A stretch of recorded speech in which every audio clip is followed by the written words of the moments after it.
Quand un Tokyoïte dégaine son téléphone, ce n'est pas forcément pour passer un appel. Son mobile lui sert à surfer sur le web, envoyer des emails ou encore à jouer sur des plateformes spécialement conçues pour les portables. Je joue sur Mobage, sur Gris, mais aussi sur Mixi. Qu'il s'agisse de jeux d'adresse, de combats ou d'aventures, il y en a pour tous les goûts.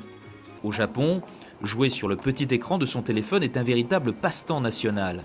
Dans les transports, au travail ou à la maison, tout est prétexte à une petite partie virtuelle. J'y joue dans le métro ou dès que j'ai un moment de libre, pendant les pauses et même en vacances.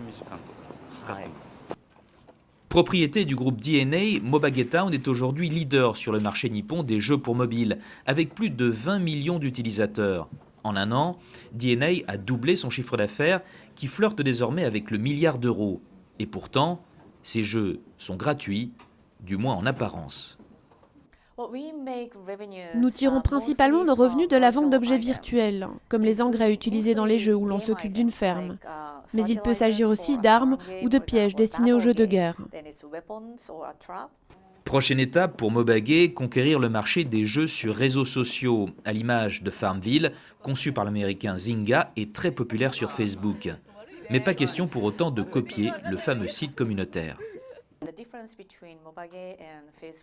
La différence entre Mobage et Facebook, c'est que Mobage fait beaucoup plus dans l'amitié virtuelle. Avec nous, vous rejoignez le site et vous vous y faites des amis. Ce n'est pas la même chose que de rester en contact avec des amis bien réels. L'amitié virtuelle est beaucoup plus adaptée au divertissement. Avec le succès de l'iPhone, ces jeux vidéo pour téléphone mobile ne cessent de gagner des parts de marché dans l'archipel, au point de menacer aujourd'hui les consoles portables classiques comme la PSP de Sony ou la DS de Nintendo.